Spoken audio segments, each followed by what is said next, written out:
make my body go, make our bodies higher. Beleza, galera? Tudo tranquilo com vocês? Nos capítulos anteriores nós iniciamos o conteúdo de funções inorgânicas. Falamos sobre ácidos, falamos sobre nomenclatura, falamos sobre classificação. Hoje nós vamos dar continuidade falando sobre o estudo das bases, que eu também posso chamar de hidróxidos. De um carinha chamado arrênios. Tá? Nós vamos estudar a classificação das bases de arrênios. Tá? Primeiro, uma base, geralmente ela é formada por um cátion, que proveniente de um metal, ligado ao grupo hidróxido, que é esse grupo bem que assim, ó, grupo OH, beleza? A única exceção é esse carinha bem que assim, ó, NH4OH, tá? Que não é formado por um metal. Beleza. Pessoal, qual é a maneira que eu classifico uma base? 3 maneiras, galera. Primeira, quanto ao número de hidróxidos. Segunda, quanto à solubilidade em água. E terceiro, quanto ao grau de ionização ou dissociação, tá? Que vai afirmar quem é forte e quem é fraco. Beleza. Primeiro, número de grupos hidróxidos, tá? Que é os grupos OH. Primeiro, eu tenho monobase, que é uma monobase, pessoal. Mono lembra um. Então, os monobases são aqueles que apresentam apenas um grupo hidróxido. Tá? Exemplo, hidróxido de lítio, hidróxido de prata, hidróxido de potássio. Tá? Todos apresentam apenas um grupo OH. De base, 2 grupos OH. Então aqui nós temos hidróxido de estrôncio, 2 grupos OH. Hidróxido de magnésio, 2 grupos OH. Tribase, 3 grupos OH. Aqui nós temos hidróxido de ferro, tá? Hidróxido de ferro 3 grupos OH. Hidróxido de alumínio, 3 grupos OH. Por final, nós temos quem? Tetrabases. Tetra, lembra 4. Então tem 4 grupos OH na fórmula. Então aqui nós temos hidróxido de estânio, 4. Hidróxido de chumbo, 4. Tá? 4 grupos OH. Tranquilo. Bem facinho, né, galera? Agora bora falar sobre o segundo tipo que eu posso classificar uma base. Quanto à solubilidade em água, eu posso classificar quanto solúveis, parcialmente solúveis e praticamente insolúveis. Pessoal, quais são as bases solúveis? Tá? São as bases dos metais alcalinos. Tá? Família 1A da tabela periódica, juntamente com o hidróxido de amônio. Tá? Eles são bases solúveis em água. Então, se eu colocar em água, eles vão o quê? Se solubilizar, se dissolver em água. Certo? Hidróxido de lítio, hidróxido de sódio, hidróxido de rubídio. Tá? Então, olha só. Parcialmente solúveis, pessoal, são as bases formadas por metais alcalino-terrosos, família 2A. Tá? Hidróxido de cálcio, hidróxido de estrôncio e hidróxido de bário. Exceção ao hidróxido de magnésio. Ele não é parcialmente solúvel, ele é praticamente insolúvel. Tá? Conforme nós vamos ver o grau de dissociação dele. Então, olha só, galera. Todas as demais bases, elas são praticamente insolúveis. Então, se você colocar elas em água, tá, elas não vão se dissolver. Tá? Ou pode se dissolver uma pequena porção que fica quase imperceptível.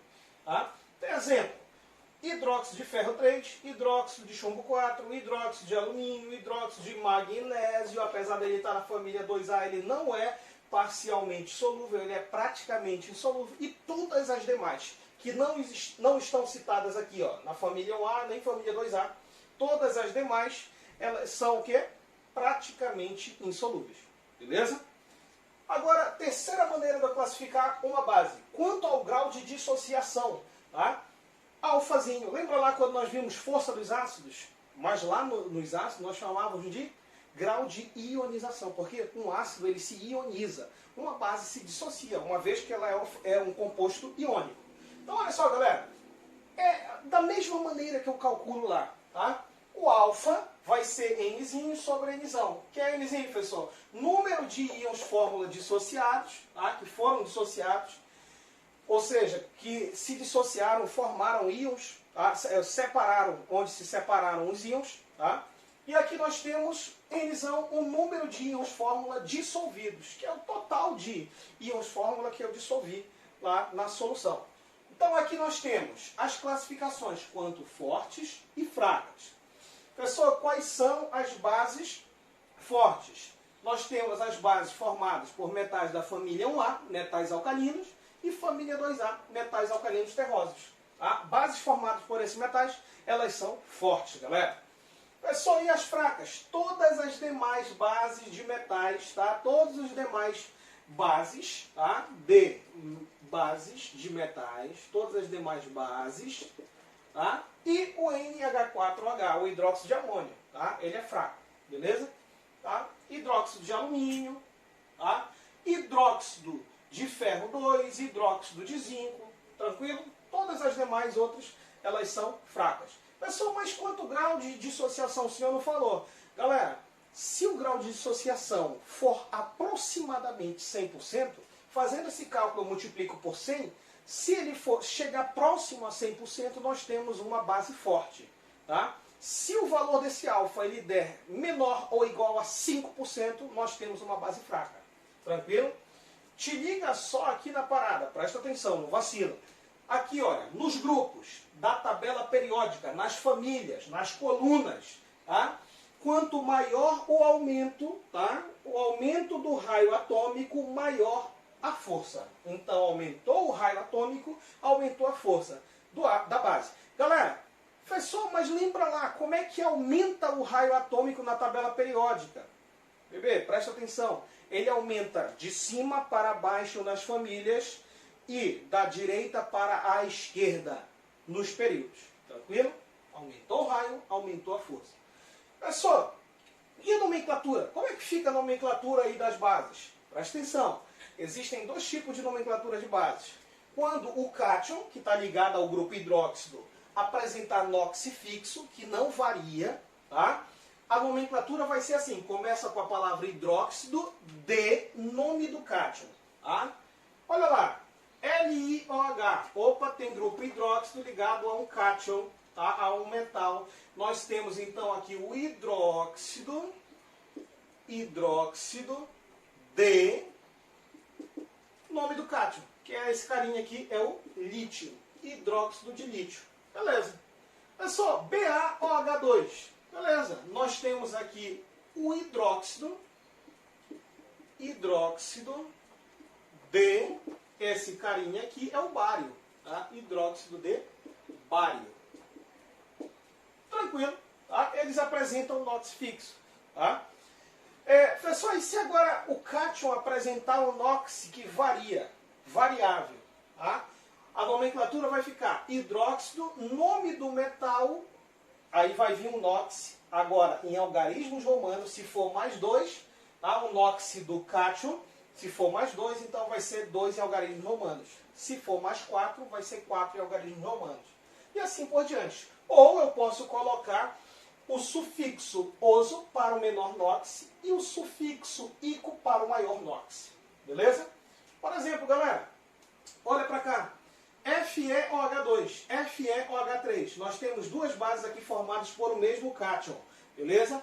Esse doisinho aqui, ó, quer dizer que a carga, o NOx do ferro é mais 2. Esse 3zinho lá, olha, indicando que tem 3 hidróxidos, quer dizer que a carga do ferro aqui em cima é mais 3. Tá? Uma vez que a carga do hidróxido é menos 1. Então, para balancear a carga, tá? Então, mais 2 menos 2, 0. Mais 3 menos 3, 0. Então, olha só, como é que vai ficar o nome aqui, professor, desses dois? Seguindo a primeira regrinha, vai ficar assim, galera. Vai ficar o nome hidróxido, tá? Vou abreviar bem que assim. Hidróxido, nome do metal, tá? Hidróxido de ferro, cátion mais 2. Então, tu não vai colocar aqui mais 2, tá? Tá errado. Em algarismos romanos, então hidróxido de ferro 2. Ou poderia também colocar, tá? Galera, entre mais 2 e mais 3, qual é o menor NOx? Mais 2. Então, se é o menor NOx, termina com oso. Hidróxido de ferro 2 ou hidróxido ferroso. Tá? Sufixo oso. Como é que fica esse aqui, professor? Vou colocar hidróxido de ferro 3. Tá? Uma vez que o NOx do cátion é mais 3. Beleza, hidróxido de ferro 3 ou maior NOx termina com ico. Hidróxido férrico. Beleza? Acrescenta um acento agudo aqui no E. Hidróxido férrico. Pessoal, PbOH2, PbOH4. Qual é o NOx? Fala para mim do chumbo. Mais 2. Olha só. Qual é o NOx aqui do chumbo aqui nesse outro composto? Mais 4. Beleza. Então aqui vai ficar como? Hidróxido de chumbo, NOx mais 2, então hidróxido de chumbo 2. Aqui o de baixo, hidróxido de chumbo, algarismos romanos, 4. Hidróxido de chumbo 4. É só como é que fica o outro nome, se eu fosse usar outro nome aí, NOx maior, NOx menor. NOx menor mais 2. Então, hidróxido de chumbo 2 ou hidróxido, aí vem o nome dele lá em latim, né? Aí, plumboso, tá? Plumboso. Beleza, terminação oso. Professor, maior NOx, hidróxido plúmbico. Plúmbico. Tranquilo? Beleza, galera. Beleza, show de bola, né? Bem tranquilão a nomenclatura. Olha para cá agora esse babado que é importantíssimo. Bora falar sobre indicadores ácido-base. Pessoal, o que é indicadores ácido-base? São substâncias geralmente orgânicas, tá? Que elas vão mudar de cor na presença de um ácido ou de uma base. Mas por que indicador, professor? Porque dependendo da mudança de cor, tá? Ela vai indicar se a substância que ela está presente é um ácido ou uma base. Então olha para cá. Aqui nós temos o alaranjado de metila, o papel de tornassol e a fenolftaleína. Tá?